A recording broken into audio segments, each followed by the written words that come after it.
ମାଳାରେ ଶୀଘ୍ର ଆଗମନ କରିବାକୁ ଯାଉଥିବା ପ୍ରଭୁ ଯୀଶୁଖ୍ରୀଷ୍ଟଙ୍କ ପବିତ୍ର ଓ ବହୁମୂଲ୍ୟ ନାମରେ ନିର୍ମଳ ଖରା ୟୁଟ୍ୟୁବ୍ ଚ୍ୟାନେଲରେ ଆପଣ ସମସ୍ତଙ୍କୁ ସ୍ୱାଗତ କରେ। ପ୍ରତିଦିନ ପ୍ରତି ପ୍ରଭାତ ଆମମାନେ ନିର୍ମଳ ଖରା ୟୁଟ୍ୟୁବ୍ ଚ୍ୟାନେଲ ମାଧ୍ୟମରେ ନୂଆ ନୂଆ ପ୍ରସଙ୍ଗରେ ପରମେଶ୍ୱରଙ୍କ ବାକ୍ୟ ଶୁଣିବାର ସୁଯୋଗ ପାଉଛୁ। ପରମେଶ୍ୱର ପ୍ରତି ପ୍ରଭାତରେ ତାଙ୍କର ପବିତ୍ର ବାକ୍ୟ ମାଧ୍ୟମରେ ସେ ଆମମାନଙ୍କ ସହିତ କଥାବାର୍ତ୍ତା ହେଉଛନ୍ତି। ସେଥିପାଇଁ ସ୍ୱର୍ଗର ପରମେଶ୍ୱରଙ୍କୁ ହୃଦୟ ସହିତ ଧନ୍ୟବାଦ ଦିଏ। ତା ସହିତ ଆପଣ ସମସ୍ତଙ୍କୁ ମଧ୍ୟ ହୃଦୟ ସହିତ ଧନ୍ୟବାଦ ଦିଏ ଯେ ଆପଣମାନେ ନିୟମିତ ଏହି ଚ୍ୟାନେଲ ଦ୍ୱାରା ପ୍ରସାରିତ ହେଉଥିବା କାର୍ଯ୍ୟକ୍ରମ ଗୁଡ଼ିକକୁ ଦେଖୁଛନ୍ତି। କେବଳ ଦେଖୁଛନ୍ତି ତାହା ନୁହେଁ, ଲାଇକ୍ ସେୟାର କମେଣ୍ଟସ୍ ଗୁଡ଼ିକ ଦ୍ୱାରା ଆପଣମାନେ ଆମମାନଙ୍କୁ ଅତ୍ୟଧିକ ପରିମାଣରେ ଉତ୍ସାହିତ କରୁଛନ୍ତି। ପ୍ରଭୁ ଆପଣ ସମସ୍ତଙ୍କୁ ପ୍ରଚୁର ଭାବେ ଆଶୀର୍ବାଦ କରନ୍ତୁ। ଆସନ୍ତୁ ଆଜିର ପ୍ରସଙ୍ଗ ନିକଟକୁ ଯିବା। ଆଜିର ପ୍ରସଙ୍ଗଟି ଏହି ପ୍ରକାର ଅଟେ, ବାଇବଲର 5ଟି ସ୍ତ୍ରୀଙ୍କର 5ଟି ଗୁରୁତ୍ୱପୂର୍ଣ୍ଣ କଥା। ବାଇବଲର 5ଟି ସ୍ତ୍ରୀଙ୍କର 5ଟି ଗୁରୁତ୍ୱପୂର୍ଣ୍ଣ କଥା। ପ୍ରିୟମାନେ, ବାଇବଲରେ ଅନେକ ସ୍ତ୍ରୀମାନେ ଅଛନ୍ତି ଆଉ ସେମାନେ ଅନେକ ଗୁରୁତ୍ୱପୂର୍ଣ୍ଣ ବିଷୟ ଗୁଡ଼ିକ ସେମାନଙ୍କ ଜୀବନ ଦ୍ୱାରା ଆମମାନଙ୍କୁ ଜଣାଇଛନ୍ତି। କାରଣ ବାଇବଲର ପରମେଶ୍ୱର ସେ ସ୍ତ୍ରୀମାନଙ୍କୁ, ମାଆମାନଙ୍କୁ, ଭଉଣୀମାନଙ୍କୁ ଅତ୍ୟଧିକ ପରିମାଣରେ ସମ୍ମାନ ଦେବା ପରମେଶ୍ୱର ସେ ଅଟନ୍ତି। ସେଥି ନିମନ୍ତେ ଆସନ୍ତୁ ଆମେ ଯିବା ପ୍ରଥମ ସ୍ତ୍ରୀ, ଯାହାକୁ କି ଆମେ ସାରା ବୋଲି କହୁ। ଅବ୍ରାହମଙ୍କର ସ୍ତ୍ରୀ ସାରା ଦୀର୍ଘ ବର୍ଷ ଧରି ସେ ବନ୍ଧ୍ୟା ଅବସ୍ଥାରେ ଥିଲେ। ତାଙ୍କର ଗର୍ଭ ମୃତ ଥିଲା। କୌଣସି ପ୍ରକାର ଭାବରେ ମୃତ ଗର୍ଭରୁ ଛୁଆ ବାହାରି ପାରିବେ ନାହିଁ। ଆଉ ତାଙ୍କର ସ୍ତ୍ରୀ ଧର୍ମ ମଧ୍ୟ ନିବୃତ୍ତ ହୋଇଯାଇଥିଲା। ଏହି ପ୍ରକାର ପରିସ୍ଥିତି, ଆଉ ଯେଉଁ ପ୍ରକାର ପରିସ୍ଥିତିରେ କି ତାଙ୍କର ଶରୀର ସମ୍ପୂର୍ଣ୍ଣ ଭାବରେ ସେ ଅଯୋଗ୍ୟ ଯେ ଛୁଆ ଜନ୍ମ କରିବା ପାଇଁ, ଏହି ପ୍ରକାର ମୃତ ଗର୍ଭରୁ ପରମେଶ୍ୱର ସେ ଛୁଆ ଦେଲେ। ଆଉ ସାରା ଆମମାନଙ୍କୁ ସେ ଚିଲେଇ ଚିଲେଇ କହନ୍ତି ଯେ ପରମେଶ୍ୱରଙ୍କ ପାଇଁ କୌଣସି କାର୍ଯ୍ୟ ଅସମ୍ଭବ ନୁହେଁ। ପରମେଶ୍ୱରଙ୍କ ପାଇଁ କୌଣସି କାର୍ଯ୍ୟ କଠିନ ନୁହେଁ। ଯେରେମିୟ 32 ଅଧ୍ୟାୟର 27 ପଦରେ ଦେଖ, ଆମ୍ଭେ ସଦାପ୍ରଭୁ ସମଗ୍ର ମର୍ତ୍ତ୍ୟର ପରମେଶ୍ୱର, ଆମ୍ଭର ଅସାଧ୍ୟ କି କିଛି ଅଛି? ପରମେଶ୍ୱର ପଚାରୁଛନ୍ତି, ଆମର ଅସାଧ୍ୟ କି କିଛି ଅଛି? ପରମେଶ୍ୱରଙ୍କର ଅସାଧ୍ୟ କିଛି ନାହିଁ। ସେ ସର୍ବଶକ୍ତିମାନ ପରମେଶ୍ୱର, ସେ ସବୁ କରିପାରିବେ। ମୃତ ଗର୍ଭରୁ ସେ ସନ୍ତାନ ଦେଇପାରନ୍ତି। ସାରା ଆମମାନଙ୍କୁ ଏହା ହିଁ କହନ୍ତି ଯେ ପରମେଶ୍ୱରଙ୍କ ପାଇଁ କୌଣସି ବିଷୟ ଅସାଧ୍ୟ ନୁହେଁ। ଆମକୁ ଲାଗୁଥିବ ଅସାଧ୍ୟ, ଆମକୁ ଲାଗୁଥିବ ଅସମ୍ଭବ, ଏହା କି ପ୍ରକାର ଭାବରେ ହୋଇପାରିବ? ମାତ୍ର ପରମେଶ୍ୱରଙ୍କ ପାଇଁ କୌଣସି ବିଷୟ ଅସାଧ୍ୟ ନୁହେଁ। ପରମେଶ୍ୱର ସବୁ ବିଷୟ କରିପାରିବେ। ପ୍ରିୟମାନେ, ଆଉ ଗୋଟିଏ ସ୍ତ୍ରୀଙ୍କ ନିକଟକୁ ଯିବା ଆମେ, ଯିଏକି ଏଷ୍ଟର। ଆମେ ଏଷ୍ଟରକୁ ଏଷ୍ଟର କହୁନୁ, ଏଷ୍ଟର ରାଣୀ ବୋଲି ଆମେ କହୁ। ମାତ୍ର ଏଷ୍ଟର ଗୋଟେ ଅନାଥ ଝିଅ। ଛୋଟ ବୟସରୁ ତାଙ୍କ ମା ବାପାକୁ ସେ ହରାଇଛନ୍ତି। ଆଉ ସେ ମର୍ଦ୍ଦୋଖଙ୍କ ନିକଟରେ ରହି ପ୍ରତିପାଳିତ ହୋଇଥିଲେ। ଗୋଟେ ଅନାଥ ଝିଅ। ଆଉ ସେଇ ଅନାଥ ଝିଅ ସେ 127ଟା ପ୍ରଦେଶର ରାଣୀ ହେଲେ। ଯାହାର ମା ନାହାନ୍ତି, ବାପା ନାହାନ୍ତି, ଅନାଥ ଭାବରେ ବଢ଼ିଛନ୍ତି। ଆଉ ସେଇ ପ୍ରକାର ଝିଅ 127ଟା ପ୍ରଦେଶର ରାଣୀ ହୋଇଗଲେ। କି ପ୍ରକାର? ଏଷ୍ଟର ଆମମାନଙ୍କୁ କହନ୍ତି, ପରମେଶ୍ୱର ଧୂଳିରୁ ଉଠେଇ ସିଂହାସନରେ ବସାଇବା ପରମେଶ୍ୱର। ଆମମାନଙ୍କ ପରମେଶ୍ୱର ମହାନ ପରମେଶ୍ୱର। ଆଜି ବି ସେ ଲୋକମାନଙ୍କୁ ଧୂଳିରୁ ଉଠେଇବେ, କ୍ଷତ ରାଶିରୁ ଉଠେଇବେ, ଆଉ ଗୌରବମୟ ସିଂହାସନ ଅଧିକାର କରିବା ପାଇଁ ସେ ଦେବା ପରମେଶ୍ୱର। ଏହା ଏଷ୍ଟର ଆମମାନଙ୍କୁ କହନ୍ତି।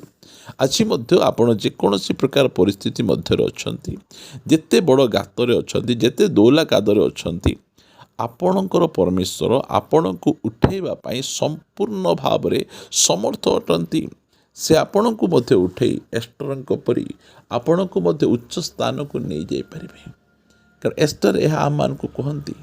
ତାଙ୍କର ଜୀବନ ଆମମାନଙ୍କୁ ଚିଲେଇ ଚିଲେଇ କହେ, ଗୋଟେ ଅନାଥକୁ ରାଣୀ କରିବା ପରମେଶ୍ୱର। ଧୂଳିରୁ ଉଠେଇ, କ୍ଷତ ରାଶିରୁ ଉଠେଇ ଗୌରବମୟ ସିଂହାସନରେ ବସାଇବା ପରମେଶ୍ୱର। ପ୍ରିୟମାନେ, ଆମମାନଙ୍କ ପରମେଶ୍ୱର ଏସବୁ କରିବା ପାଇଁ ସମ୍ପୂର୍ଣ୍ଣ ଭାବରେ ସାମର୍ଥ୍ୟବାନ ଅଟନ୍ତି। ଆଉ ଗୋଟେ ସ୍ତ୍ରୀଙ୍କ କଥା ଆପଣମାନଙ୍କୁ କହିବି। ସେ ହେଉଛନ୍ତି ରୁଥ୍।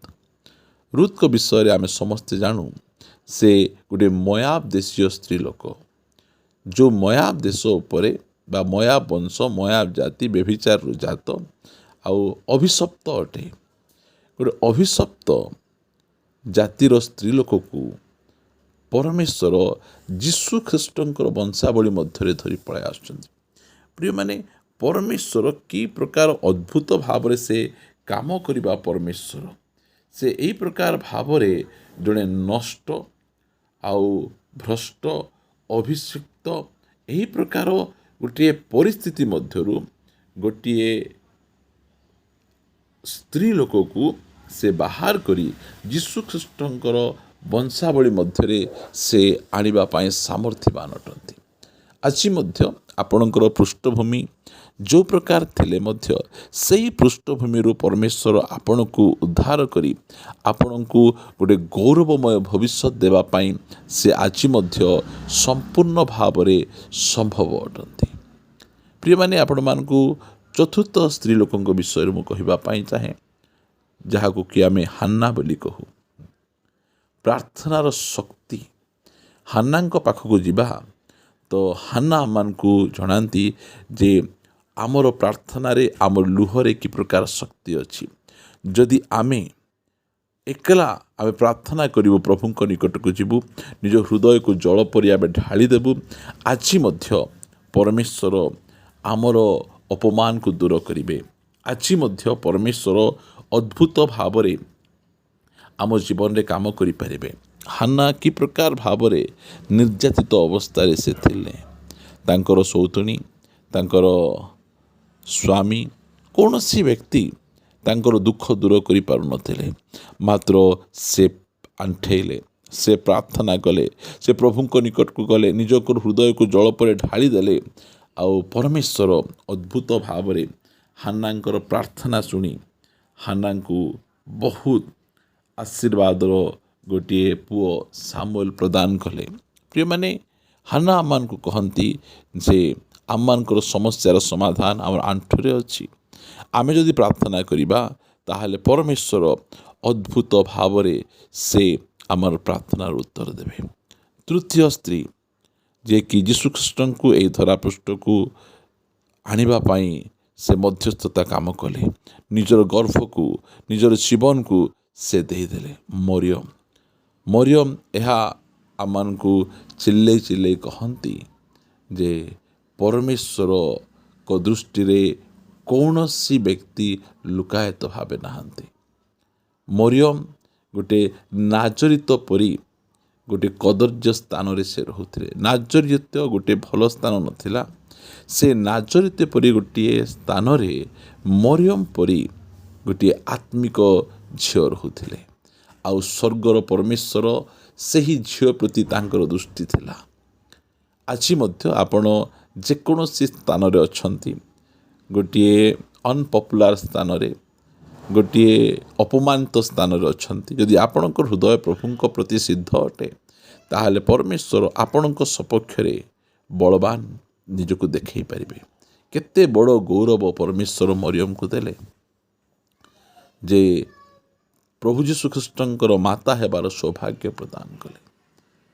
गोटे नाजरित परी गोटे कदर्य स्थान रे रहुथिबा गोटे झियो आ गोटे गरीब घर झियो यही प्रकार गोटे झियो को से जीशु ख्रीष्टंकर माँ हेबार सौभाग्य देले। आज मध्य परमेश्वरंकर दृष्टि आपणक प्रति रही अछि। आपण जेकोसी स्थान रे रहिले मध्य जदि आपणक हृदय परमेश्वरंक प्रति सिद्ध अटे आपण परमेश्वरंक द्वारा अनुग्रह पाई परिबे प्रशंसा पाई परिबे।